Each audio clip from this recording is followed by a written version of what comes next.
Visit Somerset and Exmoor. We'd like to welcome you to this webinar focused on why promoting the Southwest Coast Path is good for your business. So thank you for joining us. Let's pass over to Vicky, who we're very excited, Vicky, to hear about.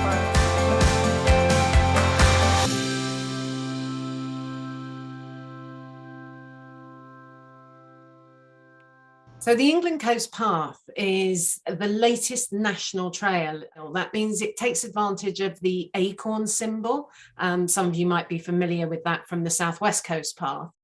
At the moment, it's opening up in stretches, but when it's finished, it'll be 2,795 miles long, and it'll be the longest coastal trail in this country, and I believe the world. The England Coast Path in Somerset opened in 2016, and it's 58 miles of our coastline, stretching from Breandown in the north to Minehead in the south, where it joins with the Southwest Coast Path at the sculpture in Minehead. There are walkers there who, even though it's not fully open yet, already have embraced the idea that they want to walk the entire England Coast Path at 2,795 miles. For visitors who come for summer holidays, we have created a number of circular walks that take in the England Coast Path as well. So it's also a great destination for people who perhaps don't want to walk one way miles and miles. Somerset is a really diverse coast. You start up at Breandown and you've got this incredible hill peninsula coming out from the Mendits. You can see across the Somerset levels. You've got wonderful views of the beaches through Brean, Barrow down to Burnham, which is these amazing sandy beaches. After that, you head in towards Bridgewater, and then you've got essentially an old trading port town that has old docks and lots of history associated with it. And then you join an area of coast that, many people have said it's the hidden Jurassic coast. It's the one that's not so popular. It's full of fossils. It's got incredible rock formations as you head down from Steart Marshes heading towards Blue Anchor.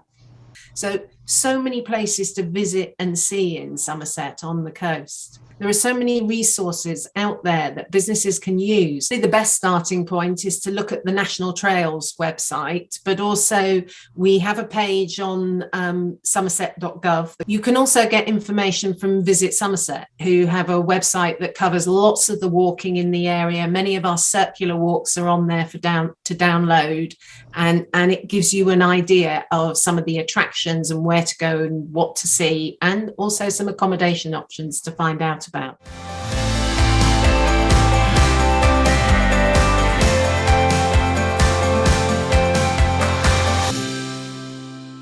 The walking market is to the UK economy is worth billions of pounds.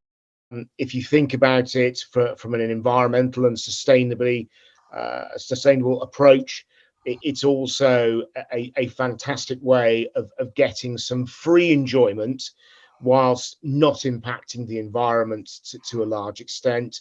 And there's also the health aspects attached to this as well, from mindfulness, rest. We've got something really, really special here to offer walkers who want to enjoy Somerset from a walking point of view. It's not just about walking. It's about an experience, and that experience includes where people stay, where people eat, where people find other leisure time, and where people can experience other things that would augment the lovely walks that we can offer.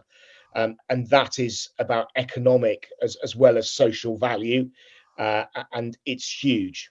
It's absolutely huge. And I think as people look for more ways to enjoy our country in a more holistic and sustainable way, you will find that these types of opportunities will grow, but they will only grow if we're working together. We need to connect all those walks via the towns or villages that span those walks, and we need to be offering services, food and drink stops, pub stops for which I'm sure some people will smile at, but things that people can do and where people can stay along those routes. So when a walker comes into the county, they really don't have to think about anything because everything has been taken care for them. We can support with potential membership for them, and we can then look at ways in which we can then engage with the local community and bring the team down to that local community, and then start mapping out what that looks like and how that would relate to the experience on the other side for the potential walker. So absolutely, we're more than happy to support.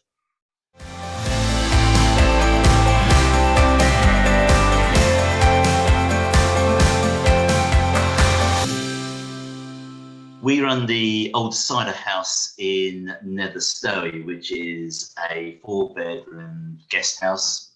We do dinner, bed and breakfast. We're in the centre of the village, and we're 4 miles from the coast, the coastal path, and we're at the very beginning of the Coleridge Way. We moved here because we wanted a rural location and we wanted a walking location. And the people that we attract to the guest house have the same values as us, I suppose. Firstly, I think the most important thing is to know the area. So you really need to become an expert. You need to walk the path. So when the guests arrive, you are the expert. So you can tell them what they can expect, and tell them about the best bits. As for attracting those walkers, firstly, talk to everybody. Talk to other local B&Bs, hotels, pubs, taxi drivers, the locals. So everybody knows that you're the walking experts. We also do a lot of walk with the national walking holiday companies. So we've spent time with them and invited them down to stay, so they know what we do. Our walking guests are often very well prepared. That's one of the things they usually are. They've usually got maps. If they come from a walking holiday company, then they've got all the maps for the area. They've got a route guide. We're geared up. We have all the maps of the area. Lynn, my other half, she runs Walk as a Welcome for Nether Stowey, and they have a whole raft and books of walks. It's not just saying, well, here's a map. It's actually, I said, knowing the route and being able to provide them with the wherewithal to go on a lovely walk. All walkers need facilities like the ability to dry clothes. They need to be able to go to a local pub. They need to be able to be warm. They need something to eat. So if you are in an area where the pub is too far away to walk, then you probably need to either arrange to drive from there yourself, or arrange for a local taxi, or as we do, we're a guest house, we provide evening meals. So on those nights, there are pinch points during the week when none of the local pubs are doing meals, so we cook for them.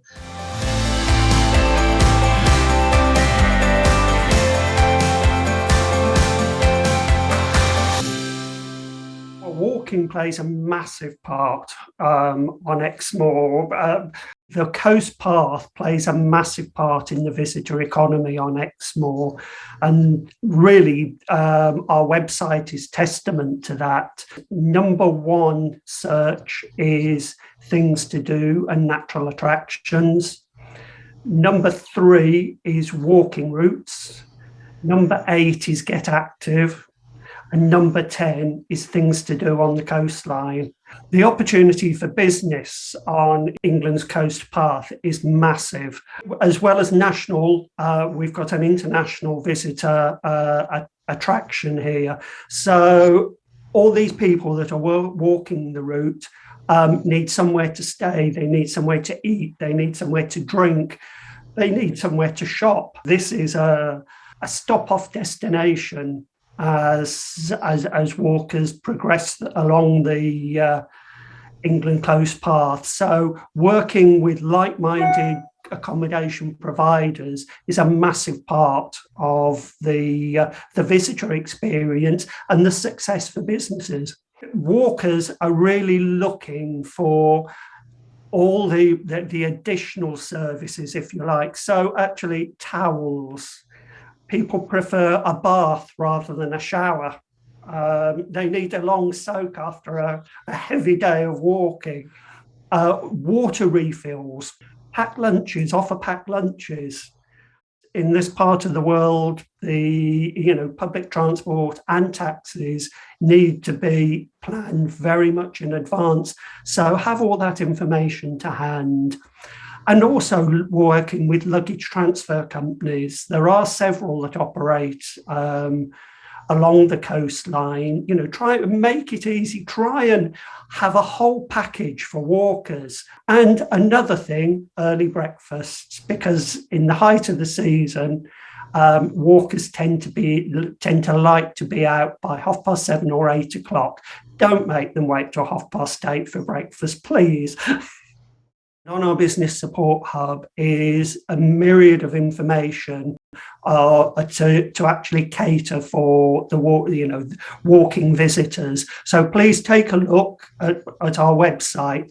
It's free to use, whether you're a member or not.